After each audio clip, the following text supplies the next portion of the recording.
Air Force Menwith Hill, or more simply RAF Menwith Hill, is a Royal Air Force station near Harrogate, North Yorkshire, England, which provides communications and intelligence support services to the United Kingdom and the United States of America. The site contains an extensive satellite ground station and is a communications intercept and missile warning site, and has been described as the largest electronic monitoring station in the world.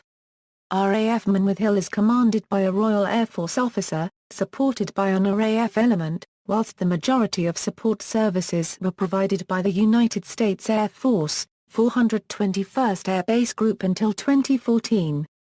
The site acts as a ground station for a number of satellites operated by the U.S. National Reconnaissance Office, on behalf of the U.S. National Security Agency, with antennae contained in a large number of highly distinctive white radomes, and is alleged to be an element of the ALL system. History. Menwith Hill Station was opened on 545 acres of land acquired by the British War Office in 1954 and leased to the United States. The United States Army Security Agency established a high-frequency radio monitoring capability, monitoring communications emanating from the Soviet Union, operating from 1958. In 1966, the National Security Agency took on responsibility for the U.S. operation of the site, expanding the capabilities to monitor international leased-line communications transiting through Britain. The site was then one of the earliest to receive sophisticated early IBM computers, with which NSA automated the labor-intensive watchlist scrutiny of intercepted but unenciphered telex messages. During a 1997 court case, British Telecom revealed that in 1975, its predecessor, the Post Office, installed two cables between Menwith Hill and a coaxial cable that connected to the microwave radio station at Hunter Stones, which was part of the long-distance telephone network. This connection was replaced in 1992 by a new high-capacity fiber optic cable. Later, two additional cables were added over which telephone and other communications could go to and from the base. These cables were capable of transmitting over 100,000 phone calls simultaneously.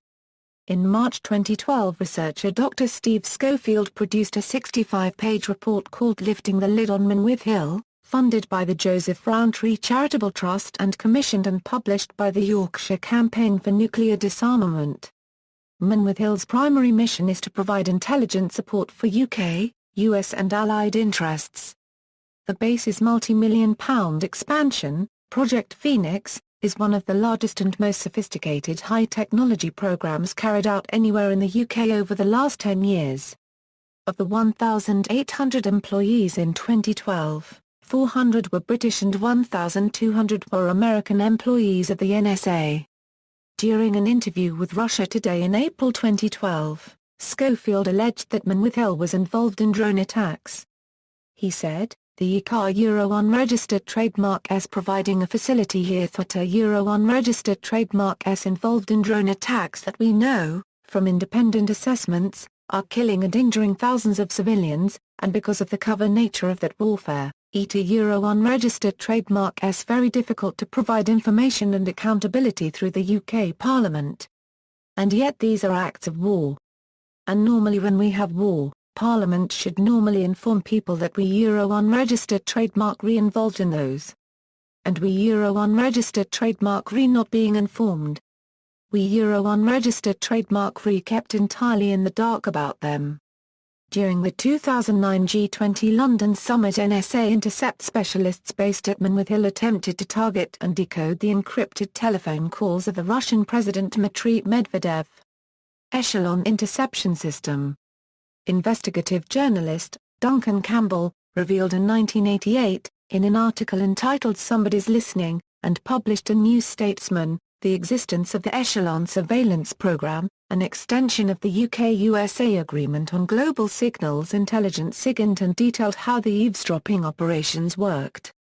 Duncan Campbell presented a report commissioned by STOA concerning the ALL system, at a hearing of the Committee on Citizens' Freedoms and Rights, Justice and Home Affairs on the subject the European Union and data protection, which prompted the European Union to set up the Temporary Committee on the ALL interception system.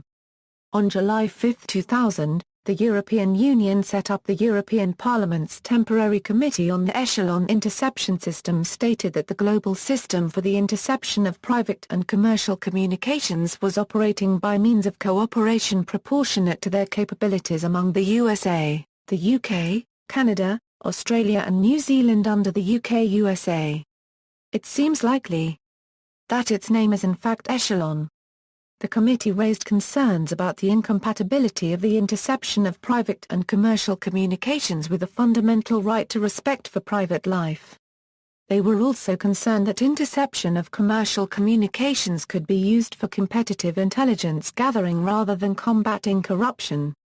During the early 1970s, the first of what became more than 8 large satellite communications dishes were installed at Menwith Hill. In 1999 he wrote a report on COMINT entitled Interception Capabilities 2000 for the European Parliament. In 1996 author and investigative journalist, Nicky Hager in his book entitled Secret Power, New Zealand a Unregistered Trademark's Role in the International Spy Network, provided a detailed account of ALL, the worldwide electronic surveillance system used by an intelligence alliance of the United States, the United Kingdom, Canada, Australia and New Zealand. In November 3, 1999 the BBC reported that they had confirmation from the Australian government of the existence of a powerful global spying network codenamed ALL, that can eavesdrop on every single phone call, fax or email, anywhere on the planet with Britain and the United States as the chief protagonists. They confirmed that Menwith Hill was linked directly to the headquarters of the U.S. National Security Agency at Fort Meade in Maryland. Demonstrations. Between 1984 and 1995 a number of peace camps were established in close proximity to the station. A number of other individual protests have also taken place, predominantly related to nuclear proliferation and strategic missile defense. Protests also occurred at other U.S. military locations in the UK such as Greenham Common. Objections to the Strategic Defence Initiative have led to demonstrators storming the perimeter fence and to demands in 2007 from Labour MPs for a full debate about missile defence in Menwith Hill. Actions continue into 2006.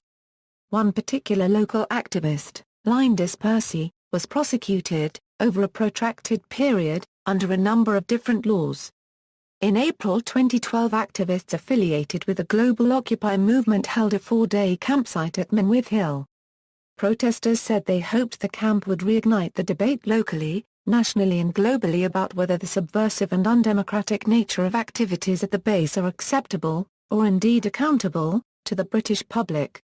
This debate however, never happened outside of the fringe elements of society. See also, List of Royal Air Force stations, Listening Station, Menwith Hill Elementary High School, United States Air Forces in Europe, United States Air Force in the United Kingdom. Notes.